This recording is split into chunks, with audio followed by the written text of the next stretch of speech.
الجزء الأول من الكلمة الأولى يفيد تنزيهه تعالى وتقديسه سبحانه أما لا يليق بجناب قدسه عز وجل، وإبعاد جناب كبريائه عن صفات النقص وسمات الحدوث والزوال.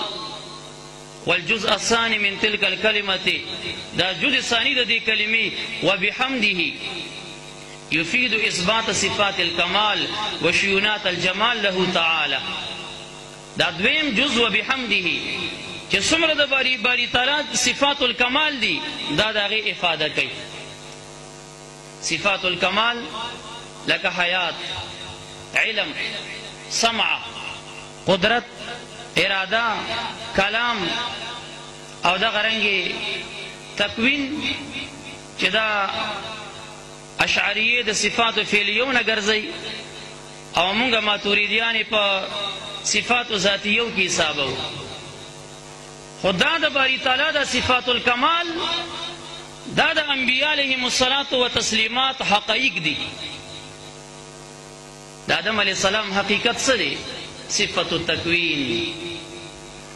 علماء کرام صوفیه کرام وایي یو ولایات دی، یو مشارب دی. ولایات لکه د تصوف بزرگان وایي چې دا ولایت آدمی علیہ السلام، ولایت نوحی علیہ السلام، ولایت ابراہیمی علیہ السلام، ولایت موسوی علیہ السلام، ولایت عیسوی علیہ السلام اور ولایت محمدی صلی اللہ علیہ وسلم مبارک. ایو چې کوم دی مشارب دی، لکه تصوف بزرگان وای دا آدمی المشرب ولی دی، دا نوحی المشرب ولی دی، او دا ابراہیمی المشرب ولی دی، او دا موسوی المشرب ولی دی، او دا عیسوی المشرب ولی دی، او دا محمدی المشرب ولی دی. ولایت ستوي نو ګوره دغه صفات، دا صفات الکمال، دا صفت التکوین د آدم علیہ السلام مبدا د فیض، مبدا د تعین د آدم علیہ السلام صفت التکوین دی. د آدم علیہ السلام حقیقت صفت التکوین دی. څه معنی دا چې الله رب العزت د آدم علیہ السلام تخلیق و فرمایلو، اصالتن آدم علیہ السلام فیض یافته شو د صفت التکوین نه. نو په دغه معنی د آدم علیہ السلام مبدا د تعین او مبدا د فیض دا صفت التکوین دی. اوس چې دا خلک وایي چې یاره دا فلان ولی آدمی الولایت دی یا دا سالک آدمی الولایت دی، د دې څه معنی؟ دا چې کله د سالک دا عروج واقع شي، عروج چې عبارت دی د حرکت علمی نه، د علم اسفل نه علم اعلی ته دا عروج واقع شي فوق العرش و بعد العرش. بیا د هغې نه مرتبه د صفاتو ته، د صفاتو دایرې ته عروج واقع شي. علماء کرام وایي که نه یو دایره د صوفیه فرمایي، یو دایره د زویلالو ده چې دا ولایت صغرا دی، چې ولایت د اولیاء کرامو دی. د هغې نه فوق دایره چې کوم دی هغه د صفاتو ده، چې دغه ولایت کبرا دی، چې دا ولایت د انبیاء علیهم الصلاة والتسلیمات دی. د هغې نه فوق دایره د اسماو ده، چې دا ولایت علیا دی، چې ولایت د ملعول اعلی دی. بیا د هغې نه فوق مرتبه د شیوناتو ده، بیا د اعتباراتو ده، بیا د شان جامع ده. نو ما عرض دا کولو نو چې کله د سالک دا عروج بعد العرش واقع شي او بیا د هغې نه د صفاتو مرتبې ته عروج وشي او بیا د صفاتو کې د صفت التکوین نه چې دی دا فیض والی، نو هغه مبدا د تعین د آدم علیہ السلام وا. نو دغه سالک ته او دغه صوفي ته او دغه خلیفه صاحب ته آدمی الولایت ویلی شي. او د حضرت نوح علیہ الصلاة والسلام هغه حقیقت یو علما د ظاهر دي کنه، د یو لوی شیخ نه ما دا اوریدلی وو چې حقیقت محمدي څه ته وایي. هغه وایي چې حقیقت الشی ماهیت الشی ما به الشی هو هو. هلکه دا د علم ظاهر خبرې دي.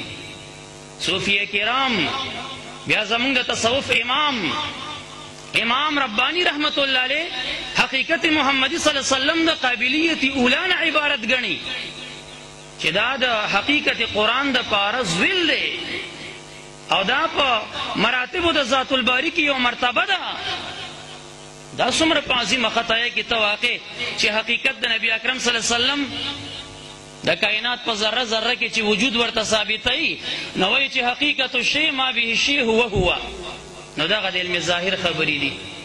علم باطن دا دی چې حقیقت د آدم علیه السلام خو صفت التکوین دی، حقیقت د نوح علیه السلام صفت العلم دی باعتبار البرزخیت بین الاجمال والتفصیل. ځکه د صفت العلم درې حیثیات دي، یو حیثیت د اجمال دی، یو حیثیت د تفصیل دی، او یو حیثیت د برزخیت دی. نو صفت العلم حقیقت د نوح علیه السلام دی خو باعتبار البرزخیه بین التفصیل والاجمال دقه صفت العلم دا د حضرت ابراهیم علیه السلام صفت دی باعتبار التفصیل. دقه صفت العلم د نبی اکرم صلی الله علیه وسلم حقیقت دی خو باعتبار الاجمال. او صفت الکلام دا د موسی علیه السلام حقیقت دی. او هر چې صفت القدرت دی نو هغه د حضرت عیسی علی نبینا و علیه الصلاة والسلام حقیقت دی. بہرحال دا مقام بسط غواړي، د تفصیل مقتضی دی، و نور ما ته زما باطن نور اجازت نه راکوي په دغه اساس باندې چې کوم مکتوب مجدد رحمت الله علیه په دې حدیث نبوي صلی الله علیه وسلم باندې لګولې. چونکې طلبا د غټې دورې دي او اکثر علماء کرام ناس دي، بس صرف عربي عبارت دی هغه درته وایم. والجزء الثاني من تلك الكلمة يفيد إثبات صفات الكمال وشيونات الجمال له تعالى، سواء كانت الصفات والشيونات من الفضائل أو من الفواضل، وجعل الإضافة للاستغراق في الجزئين. سبحان الله کی اضافت یادی او بحمدی کی اضافت یادی ویدا استغراقی دی. و چې کله استغراقی شو يفيد ثبوت جميع التنزيهات والتقديسات لله سبحانه وتعالى وثبوت جميع صفات الكمال والجمال له تعالى. نو دا بیا رد شو معتزله باندې. فحاصل الجزئين من الكلمة الأولى إرجاء جميع التنزيهات والتقديسات إليه سبحانه وإثبات جميع صفات الكمال والجمال له عز وجل. وحاصل الكلمة الثانية إثبات جميع التنزيهات والتقديسات له تعالى مع إثبات العظمة والكبرياء له عز وجل. وفيها إشارة إلى أن سلب النقائص عنه تعالى ليس إلا لأجل عظمته وكبريائه سبحانه. فلا جرم يكون الكلمتان ثقيلتين في الميزان حبيبتين إلى الرحمن. وأيضا دا بل دلیل وی دا ثقل في الميزان دا پارا او دا محبت چې دا رحمان ته محبوب دي دا غي دا پارا بل دلیل وی. وأيضا التسبيح مفتاح التوبة بل زبدة التوبة وخلاصتها كما حققت في بعض المكاتب. نو دا مکتوب نمبر 207 اشاره کوي، دا 207 په دې باندې لګولې دي. او بیا حدیث د مسلم په دې شتا، مشکات کې دا حدیث شتا چې کوم انسان روزانه سلزلوي سبحان الله وبحمده سبحان الله العظیم دغه تمام گناهونه محو شي. وان كانت مثل زبد البحر کده دریاب د زک په مقدار کې ولینی او چې سل پیری څوک دا کلمه وای گناهونه به دې سره محو کیږي. فيكون التسبيح وسيلة إلى محو الذنوب وعفو السيئات. فلا جرم يكون ثقيلا في الميزان ومرجحا لكفة الحسنات وحبيبا إلى الرحمن لأنه سبحانه يحب العفو.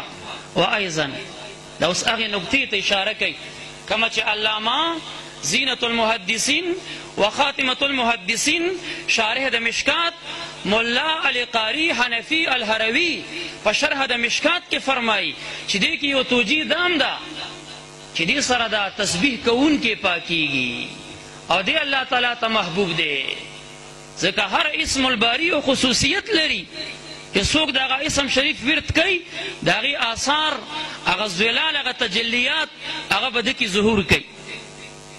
وأيضا إن المسبح الحامد لما نزه جناب قدسه تعالى أما لا يليق به وأثبت صفات الكمال والجمال له تعالى فالمرجو من الكريم الوهاب جل شانه أن ينزه المسبح چې دا مسبح دا تسبیح کنندہ دام پاک کی اما لا يليق به ويوجد في الحامد صفات الكمال كما قال تعالى هل جزاء الإحسان إلا الإحسان فلا جرم تكون الكلمتان ثقيلتين في الميزان لمحو السيئات بسبب تكرارهما حبيبتين إلى الرحمن لجود الأخلاق الحميدة بواسطتهما والسلام وآخر دعوانا أن الحمد لله رب العالمين. اگرچہ زد دی اہل و قابل نوم زما شیوخ استازان غیم تشریف فرما دی زمون مرشدان پیران مبارکان مشایخ اعظام رضی اللہ عنہم غیم تشریف فرما دی خو امددی پا عمر شریف او د خپل استازان و د شفقت مطابق ما دا جسارت و بیدبیو کا اللہ رب العزت دی دا ختمانہ خپل برگاہ علی کی قبول و منظور کی ما نسکمی بیشی شوی الہ العالمین دی ما تعفو کی وما علی الا البلاغ المبین. درود پاک ہوئی. صلی اللہ علیہ وسلم.